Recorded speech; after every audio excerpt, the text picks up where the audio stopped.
So Sony just announced the brand new Xperia 1 Mark VI, and this phone is packed with some exciting new features such as a brand new telephoto lens that gives us real optical zoom up to 170mm. On top of that, it's also equipped with natural macro shooting, the latest and greatest AI features, fantastic image quality, extended battery life, and a ton more. Now, Sony says that this right here is the best smartphone camera on the market at the moment. So my friends, today I'm taking you guys with me here on a little journey to the countryside where we're trying to figure out how good is this camera actually in real life situations. Am I able to get some professional looking photos and videos using it? And are the new updates actually good or simply just gimmicks? Well, let's find out.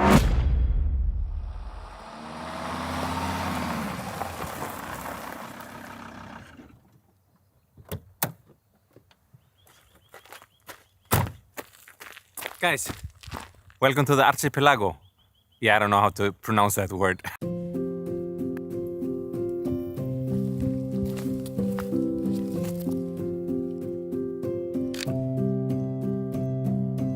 So for the next 20 minutes or so, me and you are gonna have a good time and hang out together and really try to put this new phone to the test. Now, honestly, the first thing that really stands out to me is the wide range of focal lengths you can get in just a single smartphone. You see, just like on the previous model, then you have 3 different lenses, a 60mm ultra wide angle, a 24mm wide angle, and then an upgraded true optical zoom of 85 to 170mm. On top of that, they've also now added a 48mm focal length, meaning that we're kind of covered for so many different scenarios.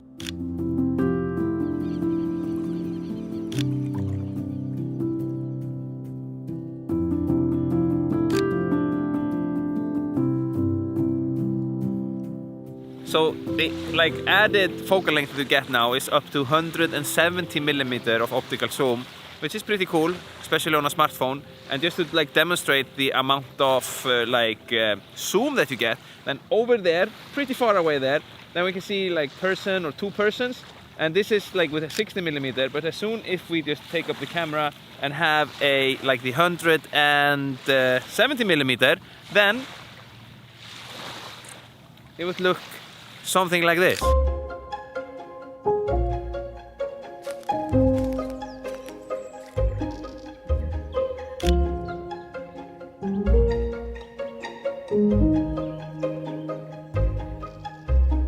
Now the 85 to 170mm focal length, it's kind of just perfect for portraits. So all of you guys that are watching and like to take photos of people, you are in for a treat. Personally, then I've been playing a little bit around with it, photographing kind of just my kids and their friends, because if I'm gonna be completely honest with you, then I'm kind of not really a portrait photographer. Landscape photography, however, and street photography too, that's where my heart is. I absolutely love that.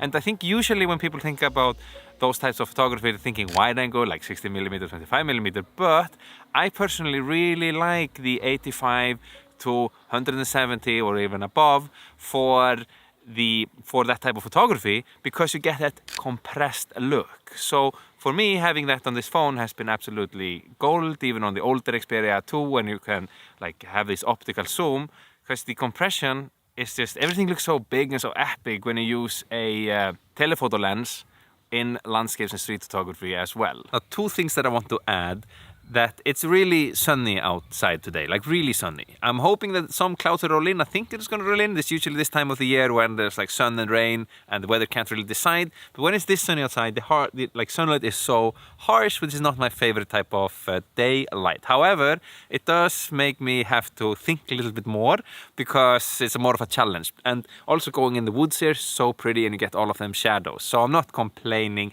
there. Secondly, is that I've never really fully put the new bokeh mode to the test. It wasn't on the Xperia 1 Mark V, so I haven't really tried it out properly, and I want to try it out. So you're gonna do it with me. Now, I am not gonna be fully fair to Sony here. I found a tree branch over there, which is a really tricky shot. So if the artificial bokeh can nail this, because you know how tree branches are, there are these leaves all over this, a pine tree even, so all over the place. So if you can do it there, then then it's sick, okay? All right, my friends, I'm coming at you back here with another hot voiceover. So here I'm using the bokeh mode, and I heard from a friend that it's good to lower the intensity of the brightness and then adding up the temperature a little bit. So you see me playing around with those sliders. Then I'm also just playing around with a few different focal lengths and also messing with the intensity of the bokeh itself. And honestly, just really putting this to the test. All right, you guys, so it is moment of truth. I am gonna check how this looks in the phone and see how it is on the screen here. Let's take a look. All right, this is pretty nuts. Truth be told, I've never been a huge fan of these artificial bokehs that you can see on devices because I've always found that they are kind of too digital, but this looks really good. Wow. And I mean, this is on a pine tree, so it should be super hard. I was not going easy on you, Sony, there.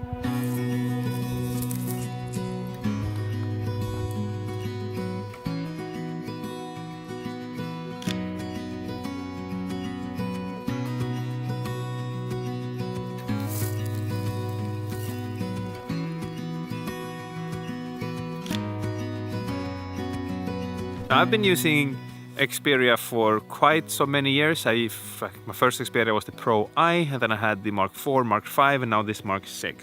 And one thing that I'm noticing here is that they've actually made the app a lot simpler, or they've compressed all of the other apps. If you used Xperia before, they have this Cinematic Pro, Videography Pro, Photography Pro, and then they regular app. And now they put all of them apps into one. So it's honestly really simple to use. It's a lot cleaner in my opinion. I like this a ton. Now there is one thing that they are going to update in video mode. They are going to give us that to film a lot the Video Pro app again. So in the next update, as I understood, we will get that, and then we get total control. Plus, another cheeky little update I noticed is that now you can actually make the screen 50% brighter than previously. This is a really welcomed upgrade if you ask me, because when you're out in a sunny environment like now, then it's much easier to see what you're doing on the screen.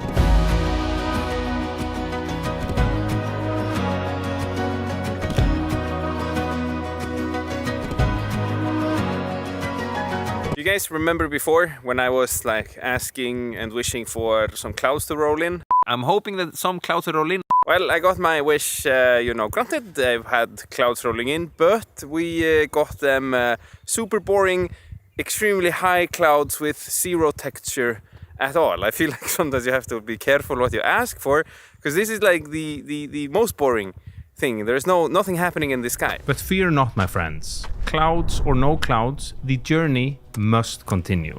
It doesn't matter if it's over the sea or through the thick Swedish forest, we will find the answers we came all this way looking for. Is this phone really worth it?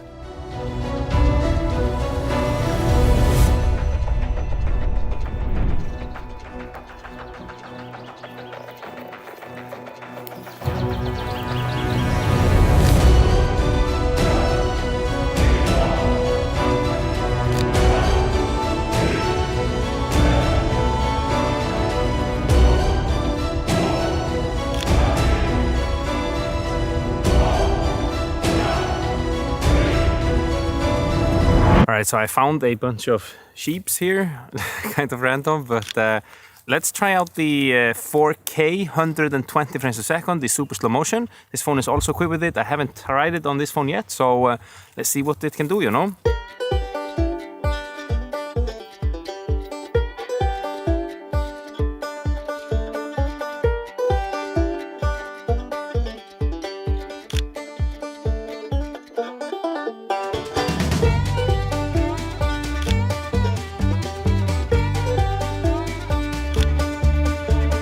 Alright, so I'm reviewing the footage here on the phone. To my eyes, this looks pretty great, especially I was filming everything, or mostly everything, on the zoom lenses, because of both the sheeps were kind of far away and I want to get the compression. It just looks so epic. Put something in the foreground and move the device a little bit and you get this super dynamic moving shot. I like that a ton. And I mean, yeah, it looks good. Also, everything is in Cinetone.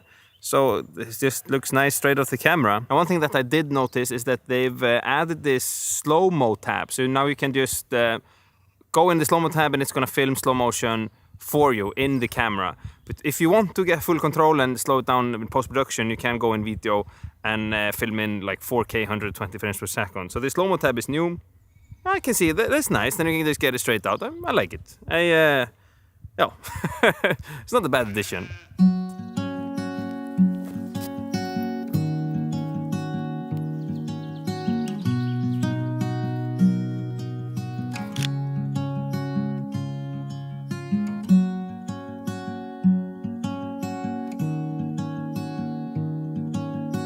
As I've been hanging out here with you guys and running around this forest photographing a ton, then one thing that strikes me as like a pretty cool update is the macro lens. You see, usually when I've tried macro lenses on other phones, it's like almost always a wide angle. And I always thought like, why wide angle? Because usually when I use macro lens on my real camera, it's a telephoto lens, a 90mm or 100mm plus. And on the Xperia now, the macro lens is a 120mm macro lens. You can like go up to 4 centimeters close to the subject. So it's like this close. It's really close, you know. And I think the magnification is like 2x. Now, important to note with macro photography with this phone is that we open up the app and then we go all the way to more and press telephoto macro. You have here, this is display of course, and what you can see is that this is manual focus. It's not hard at all. If you just press the peaking mode, you can take the peaking off and then you can see the focus peaking. The green things that you see here, this is where the focus is. And then you basically just slide it where you want it to be. And all of the macro photos I've tried out here is just handheld and is finding the focus. And something that is of interest, go as close as you want and then just snap photo and see the world through, you know, the nerdy macro photography eyes, you know. Now at this point then I'd been hiking for a few hours trying to reach a watchtower that I've just only heard of, and I realized that I'd forgotten to take with me any food or water, so running on none of these, plus the sunset, it wasn't too far away. So my friends, I decided to try to cut corner. However, that ended up being a big mistake. So I tried to cut corners and go like into the woods. I saw on the maps that where I'm going to, which is like a watchtower, is just somewhere in that direction. However, now I'm kind of lost. I have no idea where I am. There's like a wetland here. I cannot cross this river. I don't know if you guys can see, but there's like a huge swamp here. There's no way to me to get to the side, you know.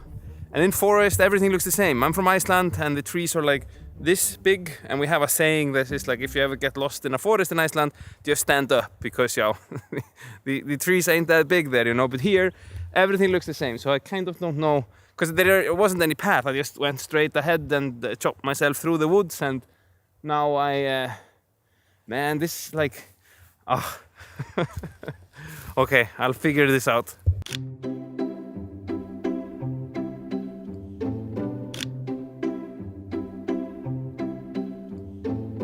I mean, what is this place? I feel like somebody started to build like some sort of a structure or a bridge here over, and then they were like, nah, this is where dreams come to die, and they just stopped.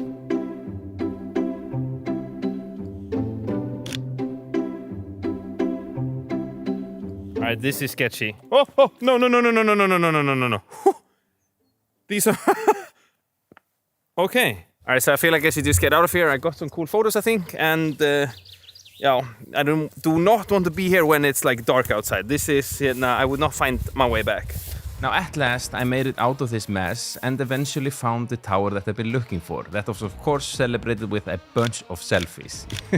One can never have too many of them selfies. I also ended up running up all of these stairs, enjoyed these magnificent views, and thanks to this zoom lens then I noticed that some of these are private islands with big villas on them. Guys, that's honestly just insane. So, can't you just smack the like button on this video so you're helping out your favorite Icelandic photographer to maybe one day also get a, big private villa on a private island. By the way, I just want to show you this real quickly, is that I always underexpose my photo, whether it is with my camera or with my smartphone.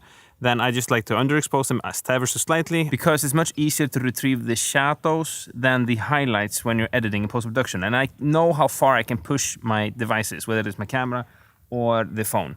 And thanks to the image processor that the Xperia has, which is Xmore T for mobile, it's a powerful image sensor, then the dynamic range it's quite good, especially if you consider that this is just like a small smartphone, then it's great. So you can definitely push the colors around a little bit and push the dynamic range and in the post-production, and that's why I underexpose it just slightly.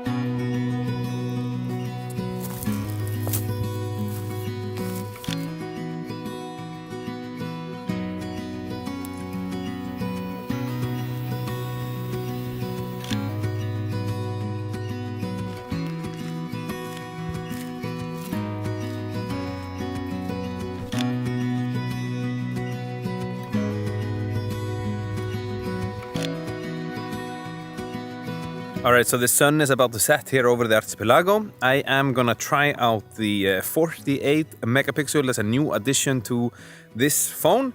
Never tried it before, so it's gonna be fun. Let's see if we can get any type of photos here, and yeah, then we're gonna barbecue and try out some like low light photos, and see what that's all about, okay?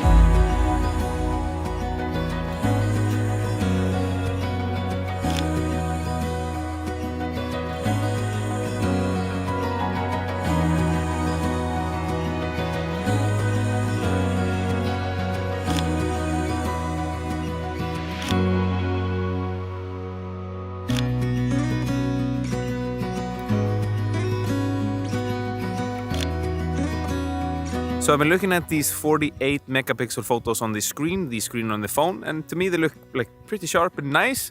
Now I haven't seen them in like the full like big computer screen, so I honestly can't wait to see there, because this I find rather interesting and a nice little update.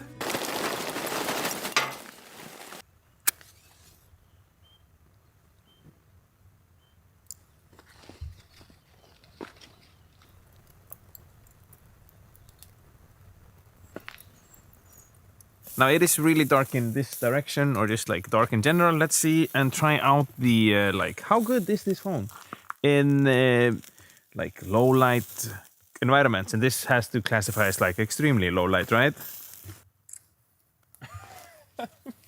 Okay, so I'm not kidding here. This is like I can barely see what I'm cooking, but this is what the photos are looking like, and this is handheld. If I put it on a tripod, it would be even better, but it's still like I can totally see. I mean, this is some crazy computer magic wizardry going on there. I don't know what I'm supposed. This is just nuts.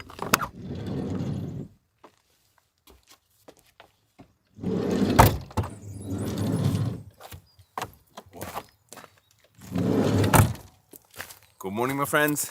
Wow, I always sleep good in the van. It was a nice night. It is like 5 a.m. and we're gonna head out, take a few photos, try the phone a little bit more, and then I am gonna give you guys my like opinion of it and what I think after all of this usage now. So let's I think I have sleeping beard now, right? Let's fix the sleeping beard and then let's head out and get some photos, okay?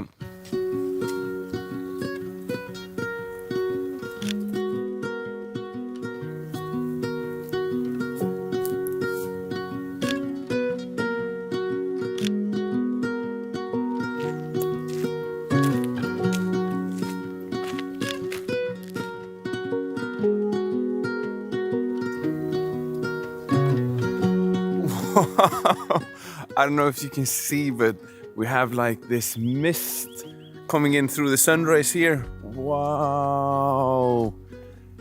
Wow, things can get so pretty when you're out in nature.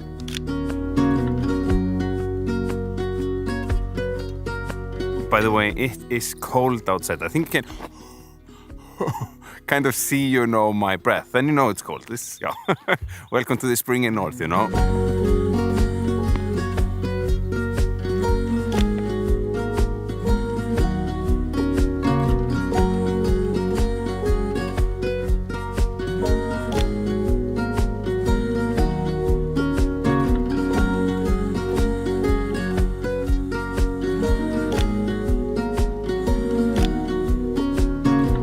So one thing I haven't really touched on yet and haven't kind of had the chance to try out here, because I'm more or less just been alone photographing and filming more or less just static object, and that is the autofocus. However, I can comment on it because I tried it out a few days ago and it is nuts. So the Xperia 1 Mark 6 is equipped with the same autofocus as the newer Alpha cameras, which is like powered by AI, and not only has it like top of the line this real-time eye autofocus and real-time tracking, which you could find on the like Mark 5, but also now the phone can map out the entire subject and know where it is, and based on that it can keep that in frame.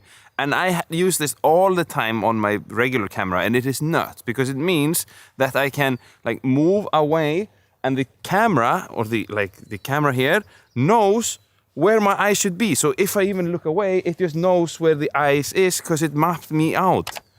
It is so like I feel that Sony is like pioneering and always pushing the autofocus forward, and now they crank the latest and greatest autofocus technology in the phone as well. And yeah, I know I'm a Sony fanboy to the death, but man, this is some mind-blowing things. And in a phone, it's even crazier.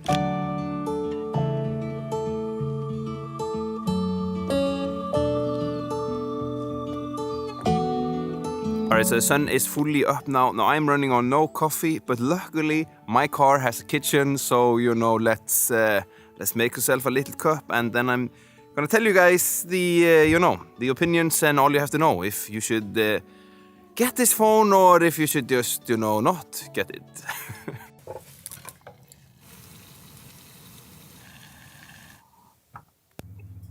Alright, so what do I then think about the Xperia?